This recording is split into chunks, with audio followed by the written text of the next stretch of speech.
Mapagpala at napakagandang umaga sa inyong lahat mga kapuso. Sabi nga nila, to be blessed, to be a blessing to others. Ang ating makakasama this morning ay truly amazing and a blessing talaga sa ating mga kababayan sa Siargao Island na apektado ng Bagyong Odette. Ang kwento ng hamon, kabutihan at pag-asa ay maririnig natin mula mismo sa isang gender equality advocate and broadcast journalist na si Ms. Queenmelo.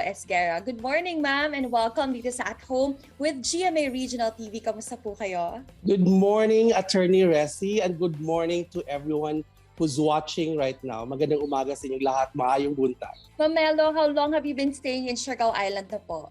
You know, I moved to Siargao last year. I didn't plan to move to Siargao. I was just there for a weekend. I was with my housemate and my good friend, Dr. Quincy Raya. It was the lockdown in Manila that made me extend my stay. Moved to Siargao, which was supposedly leisure and volunteerism, became a decision to move my life to Siargao. Nakakalungkot po talagang balikan ang mga nangyari sa Siargao Island nang hagupitin ito ng Bagyong Odette. But as far as you can remember, Ma'am Melo, what was the situation at Siargao Island at that particular point in time?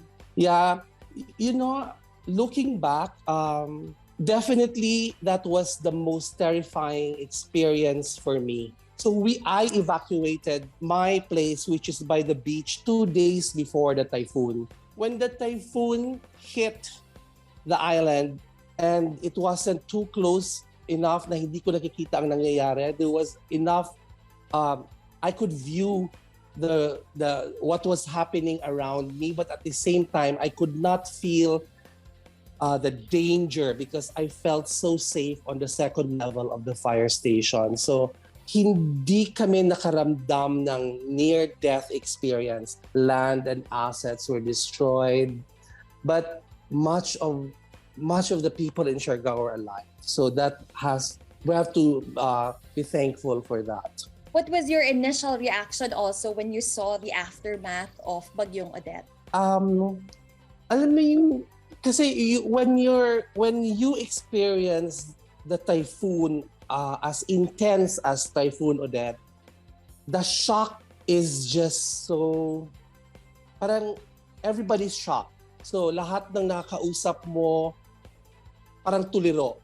So on that night, after the typhoon subsided, I saw some of my friends na talagang walang-wala na sila sa pag-iisip. They were walking on the roads trying to find help. But the following day, the morning after, you will see the most beautiful sunrise, lighting everything by daylight na makikita mo gaano kasira yung buong isla. So wala kang ibang maiisip kundi umiyak, maging emotional because of the mixed emotions na parang you're just so thankful that you are alive. This time naman po pag-usapan natin itong proyekto ninyo sa Siargao Island, the Napush Pinas, where namigay po kayo ng mga materyales para sa pagpapagawa ng mga bahay sa mga apektadong residente dyan sa Siargao. Ano po ba ang nag-motivate sa inyo, Ma'am Melo, to be able to initiate this project? You know, I've been in a journalist for more than 20 years, and I've done a lot of activism work through the years. So when you have this kind of experience and when you are confronted with a crisis as huge as this one, the first thing that comes to your mind, being safe and being able to help, is tanong mo sarili mo, how can you help others? Since ang dami mong nakitang nawalan ng bahay, ang dami mong nakitang nagugutom, ang dami mong nakitang probably talagang walang-wala na, and they have no other options but to live in such a disastrous state or utter state of devastation. Yung spirit ng pagtutulungan, yun yung maganda sa Siargao that inspired me even further to really help those who are most vulnerable after the typhoon. Sa ngayon po ba, ilang mga families na po ang natulungan ninyo at ilang bahay na ang mga naipatayo ninyo? We made sure that we will be able to rebuild properly the homes of our beneficiaries. And we committed to first 10 families para talagang buo yung pagtulong at magkaroon sila ng panibagong bahay since a lot of them really became homeless. So we were able to rebuild not just 10, we were able to help more than 50 families already. So it makes me feel so purposeful and meaningful that we were able to help. Apart from helping families rebuild their homes, ano po ba mga klaseng tulong na gusto pa ninyong ibahagi sa mga taga Siargao? So our next phase in our rebuilding initiative is to provide livelihood programs for different communities.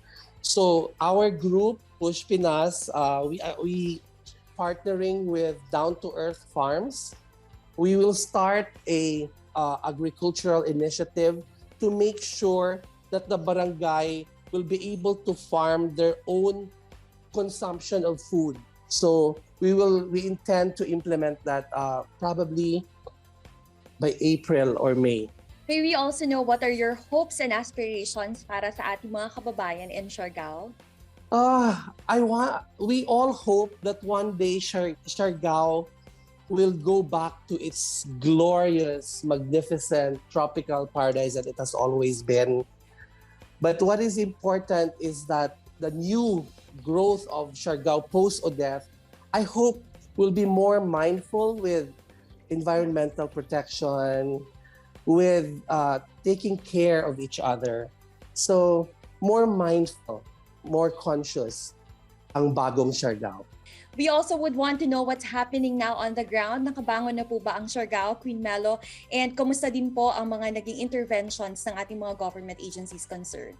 Alam mo, Siargao is highly independent as an island.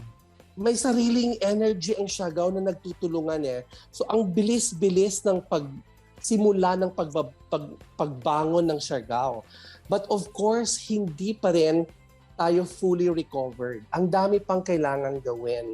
Hindi ko maaring i-deny na malaking tulong din ang ginawa ng LGU together with the private sector in really making sure that the entire island will move forward from the typhoon. For those who would want to take part or support your advocacy, how can they extend their help po ba? Yeah, yes. I mean, I hope you can follow my Instagram, Queenmelo Manila. And that's where I update most of our initiatives of Push Pinas. And I hope it will be flashed on your screen, the donation channels, where you can also help support our initiatives, especially now in our next phase as we rebuild lives after the Typhoon Odette with new livelihood programs that is more sustainable. So we're helping people not just to giving them fish, but also helping them how to fish. And finally, ma'am, ang mensahe niyo po para sa ating mga kababayan. To everyone who's listening, sa lahat ng mga Mindanaoans, isa lang ang gusto kong sabihin at maipahiwatig from the lessons with Typhoon Odette. Let us live with nature in harmony. So, wag natin abusuhin ang ating kalikasan. Let's make sure that we are mindful with our lifestyle and making sure that we go green in the way we live with our lives. Lalo na yung mga nakatira sa isla. Let's live our lives with mindfulness. Daghang kaayong salamat, Ms. Queenmelo Esguera. Sana po ay pagpalain pa kayo ng Panginoon sa kabutihan na inyong ginagawa. God bless and more power to you. Thank you very much, Attorney Ressi. Thank you to all.